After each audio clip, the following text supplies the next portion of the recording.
છોટાઉદેપુર જિલ્લામાં જર્જરિત અને જોખમી પુલોના કારણે ભારદારી વાહનોની અવરજવર પર લગાવવામાં આવેલા પ્રતિબંધની સીધી અસર હવે ધંધા રોજગાર પર જોવા મળી છે। પુલોની સુરક્ષાને ધ્યાનમાં રાખી અને તંત્રએ ભારે વાહનો માટે ત્યાં પ્રતિબંધ મૂકી દીધો છે, પરંતુ તેના કારણે ટ્રાન્સપોર્ટરો સહિત હજારો લોકોની રોજગારી પર સીધું સંકટ સર્જાઈ ગયું છે। માત્ર છોટાઉદેપુર શહેરમાં જ 300 થી વધુ ટ્રકો પર નિર્ભર ટ્રાન્સપોર્ટરો અત્યારે મુશ્કેલીમાં મુકાઈ ગયા છે। ડોલોમાઇટ પાવડર અને રેતીના વેપાર સાથે જોડાયેલા લોકોને પણ મોટો ફટકો પડી ચૂક્યો છે।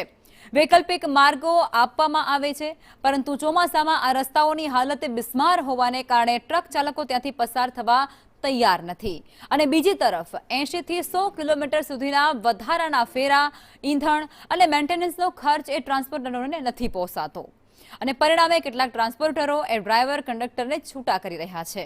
હવે વેપારીઓ અને ટ્રાન્સપોર્ટરો વૈકલ્પિક માર્ગોના તાત્કાલિક સમારકામની માંગ ઉઠાવી ચૂક્યા છે।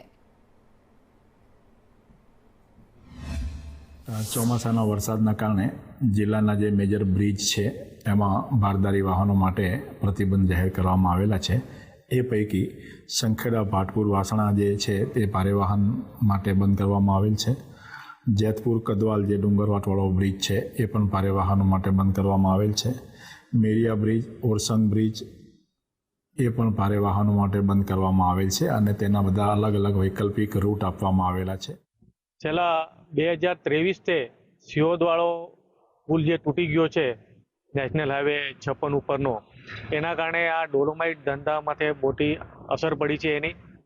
કારણ બરોડા તે કે અમદાવાદ, આણંદ છે અમારી પાસે ગાડી લોડિંગ કરવા જે આવે એ ગાડી 15-20 કિલોમીટરનો ફેરો થતો હોવાના કારણે અહીં લોડિંગ કરવા આવતી નથી। એના કારણે અમારે જે ગાડીઓ જે બહાર ભરવાની, બીજા સ્ટેટની જે ગાડી ભરવાની હોય એ ગાડી ભરવામાં બહુ તકલીફ પડે છે। એના કદાચ આવે તો એનું ભાડું બહુ ઊંચું હોય છે, કારણ એને ફેરો કરીને આવવું પડે છે, એટલે ભાડું બહુ ઊંચું પડે છે।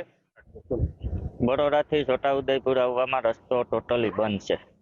અત્યારે ફરીને આવવામાં નક્સવાડી, તિલકવાડા થઈને જવાનું, પછી આવવાનું પાછું બોડેલી, બોડેલીથી રંગોલી, રંગોલી ચોકડીથી પાવી જેતપુરથી છોટાઉદેપુર, પછી આમ આવે જાંબુઘોડાવાળો રસ્તો બંધ કરી દીધો, પછી અહીંયા બોડેલીથી નસવાડી વાળો બંધ કરી દીધો।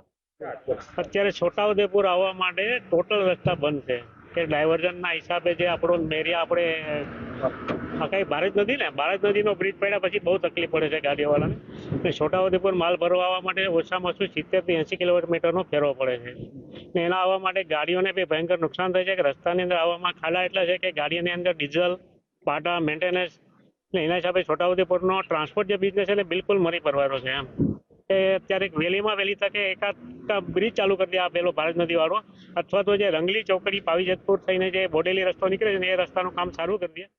આપણે રસ્તાની તકલીફને કારણે ટ્રકો અમારે અહીંયા લોડ કરવા માટે આવી નથી શકતા, કારણ કે ઓર્ડરો પુષ્કળ પડેલા છે।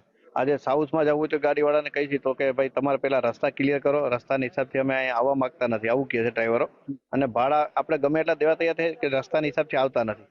પ્લસ એમને જવા માટે અહીંથી મેઇન પ્રશ્ન એ છે કે કાં ગોધરા થઈને જવું પડે અને કાં એમપીમાં થઈને જવું પડે। એમપીમાં જવા માટે 30 ટનની અંદર લોડવાળી ગાડી હોય તો જ બ્રિજ ઉપરથી જવા દે છે, એવું કહે છે।